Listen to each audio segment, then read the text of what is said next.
Hello my dear friends, मैं doctor संतोष हांडे आपका अपने इस चैनल में बहुत बहुत स्वागत करती हूँ।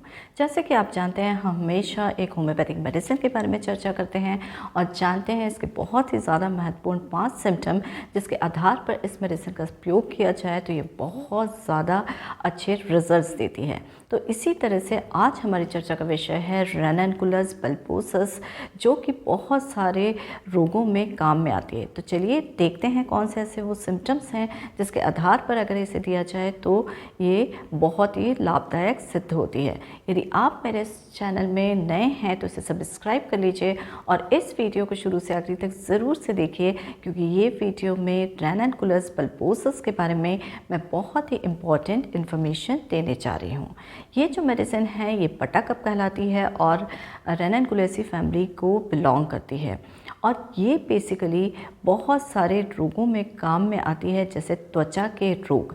कई बार हर्पिस हो जाता है जो बहुत ही पेनफुल कंडीशन है, उसमें इसका उपयोग बहुत ही ज़्यादा अच्छा है।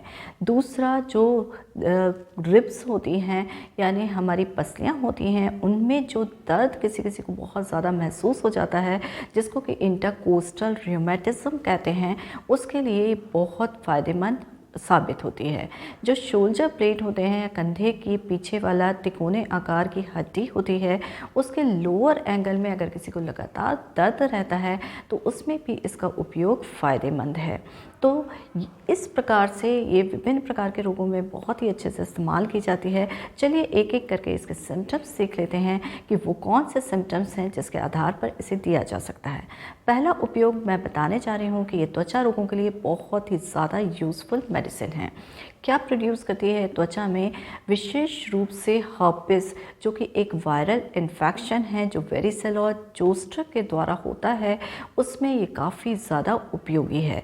इसमें शरीर पर जगह जगह दाने हो जाते हैं और वो जो दाने होते हैं ब्लूइश ब्लैक कलर के होते हैं और उनमें बहुत ही ज़्यादा बर्निंग होती है यानी जलन होती है और खुजली भी बहुत ज़्यादा होती है कि जिससे कि पेशेंट सहन नहीं कर पाता है। तो हर्पिस के लिए ये बहुत ही उपयोगी मेडिसिन के रूप में जानी जाती है। दूसरा जो है, ये अगर त्वचा पर जगह जगह ब्लिस्टर्स हो जाएं यानी पानी से भरे हुए दाने हो जाएं, उनमें खुजली बहुत ज़्यादा हो, जलन बहुत ज़्यादा हो, तो उसमें भी इसका उपयोग किया जाता है। कई बार ऐसा देखा जाता है जो हथेलियाँ हैं उनमें ब्लिस्टर बन जाते हैं, फफोले बन जाते हैं और वो बहुत ज़्यादा खुजलाते हैं और जलन करते हैं, तो ये मेडिसिन इन चीज़ों के लिए भी उपयोगी है। पैम्फिगस एक ऐसी बीमारी है जिसमें कि पर्टिकुलरली जो सोल्स होते हैं या तलवे होते हैं उसमें बड़े बड़े ब्लिस्टर्स बन जाते हैं। उसमें जब वो फटते हैं तो पीछे जो है वो रॉ सरफेस यानी अत्यंत दुखने वाला जगह छोड़ जाते हैं। तो इस कंडीशन में पैम्फिगस में भी इस मेडिसिन का रोल बहुत ही ज़्यादा अच्छा है। कई बार आपने देखा होगा कि लोगों को घर्षण की वजह से या इल फिटिंग शूज़ की वजह से पैर में कॉन्स हो जाते हैं, जैसे गट्टे भी कहा जाता है। ये अगर बहुत ज़्यादा दर्द करने वाले हों, जो बहुत ज़्यादा सेंसिटिव नेचर के होते हैं, तो उनमें भी इस मेडिसिन का उपयोग बहुत ही ज़्यादा फ़ायदेमंद है। तो देखा आपने त्वचा रोगों में रैननकुलस बल्बोसस किस तरीके से इस्तेमाल की जाती हैं। दूसरे सिम्टम के रूप में देख लेते हैं कि ये जो मेडिसिन है इसमें जो पसलियाँ होती हैं उनमें बहुत ज़्यादा दर्द होता है और विशेष रूप से पसलियों के बीच वाली जो जगह होती है जिसे हम इंटरकोस्टल स्पेस कहते हैं, उसमें बहुत पेनफुल सिचुएशन होती है। इसको सामान्य तौर पर इंटरकोस्टल रियूमेटिज्म कहा जाता है। तो इसका जो पेन होता है वो बहुत शार्प होता है यानी तीखा होता है, स्टिचिंग गढ़ने वाला पेन होता है और पेशेंट को अगर थोड़ा सा भी कोई मूवमेंट करे, टच करे, तो ये जो पेन होते हैं वो बहुत ज़्यादा बढ़ जाते हैं। तो इंटरकोस्टल रियूमेटिज्म, जो कि छूने से, मूव करने से, बॉडी को टर्न करने से या एटमॉस्फेयर जो होता है उसमें चेंजेस आने की वजह से, जैसे कि अगर कभी बहुत वेट यानी बरसात वाला मौसम हो गया हो और जिसमें बहुत गड़गड़ाहट हो रही हो, तूफ़ान आने के संकेत मिल रहे हों, ऐसे समय में अगर किसी को पसलियों का दर्द होता है, इंटरकोस्टल रिमेटिज्म होता है, तो उसमें इस मेडिसिन को बहुत अच्छे से उपयोग किया जा सकता है। 30 पोटेंसी में देंगे तो ये बहुत ही ज़्यादा फ़ायदा करेगा। तो ये इस प्रकार से ये इंटरकोस्टल रिमेटिज्म के लिए बहुत ही अच्छी मेडिसिन है।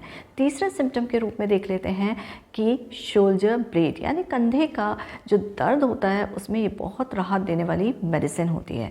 कंधे का जो तिकोने आकार की पीछे हड्डी होती है तो उसका जो लोअर पोर्शन होता है या नीचे वाला पोर्शन होता है उसे बहुत शार्प और गड़ने वाला दर्द पेशेंट को महसूस होता है। और ये जो पेन्स होते हैं ये अगेन जो है एटमॉस्फेरिक कंडीशन में बढ़ते हैं, जैसे कि अगर वेट वेदर हो, बरसात वाला मौसम हो, तूफ़ान वाला मौसम हो, जैसे कि आप देखते हैं रस्ट स्टॉक्स में भी इसी तरह के पेन्स होते हैं। तो ये जो पेन्स होते हैं ये कई बार न्यूरैल्जिक भी होते हैं, मसल के ऊपर इसका एक्शन होने की वजह से भी होते हैं। तो शोल्डर ब्लेड के निचले वाले हिस्से में अगर किसी को पेन होता है, तीखा पेन होता है, लगातार बना रहता है, तो इसमें इस मेडिसिन का उपयोग बहुत ही ज़्यादा फ़ायदे वाला है। फिर इसके बाद में हम चौथे सिम्टम के रूप में देख लेते हैं आँखें, यानी आँखों के भी जो सिम्टम्स होते हैं वो बहुत ही ज़्यादा इम्पॉर्टेंट है इस मेडिसिन में। और आँख में ये क्या प्रोड्यूस करता है, ये ऐसा लगता है पेशेंट को जैसे आँखों में कुछ गंदगी जमा हुई है या धुंध सी छा गई है। तो मिस्ट बिफोर द आइज़ और साथ साथ में जो कॉर्निया पोर्शन होता है उसमें हर्पिस इन्फेक्शन हो जाते हैं, कई बार ब्लिस्टर फॉर्मेशन हो जाता है, जिसकी वजह से उनको दिन के समय ठीक प्रकार से दिखाई नहीं देता, आँखों में से बहुत ज़्यादा पानी आता है और लाइट से एवर्जन होता है, यानी कि वो तेज रोशनी में निकलने में उनको तकलीफ़ होती है। तो ये जो सिचुएशंस होती हैं जो आँख से रिलेटेड है उसमें भी इस मेडिसिन का बहुत ही ज़्यादा उपयोग देखा गया है। फिर नेक्स्ट सिम्टम के रूप में देख लेते हैं इसकी मॉडलिटीज़ के बारे में। जैसे मैंने आपको बताया कि इसमें बेसिकली जब टच करता है कोई भी, अगर छू लेता है या फिर एटमॉस्फेयर में चेंज हो रहे हैं कि बरसात वाला मौसम हो गया है, बहुत गड़गड़ाहट वाला आवाज़ आ रही है, स्टॉर्मी वेदर है, तूफ़ान वाला वेदर है, तो वहाँ पर पेशेंट की जो तकलीफ़ें होती हैं वो बहुत बढ़ जाती हैं। पेशेंट जो होता है वो कोल्ड एयर के लिए बहुत ज़्यादा सेंसिटिव है, संवेदनशील है। अगर मौसम में ठंडापन आता है तो उसकी तकलीफ़ें और भी ज़्यादा बढ़ जाती हैं।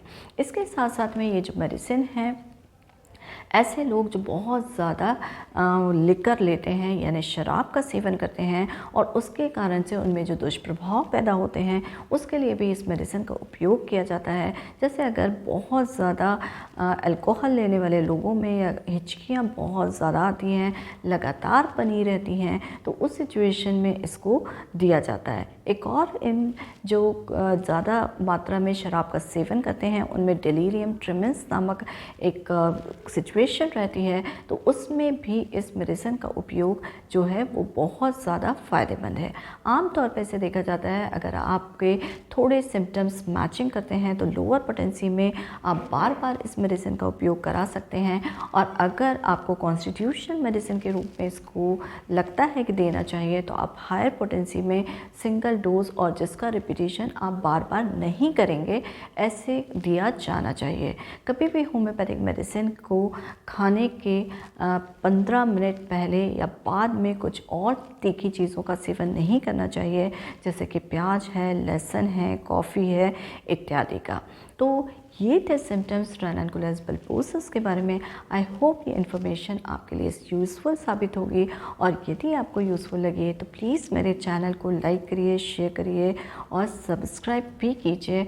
और अगर आपकी कोई हेल्थ से रिलेटेड प्रॉब्लम है तो मेरे नीचे व्हाट्सएप नंबर दिया हुआ है डिस्क्रिप्शन बॉक्स में, उस पर जाके आप मैसेज के थ्रू कांटेक्ट कर सकते हैं। मैं आपकी हेल्प करने की पूरी कोशिश करूँगी। इसी के साथ stay healthy with homeopathy. Thank you.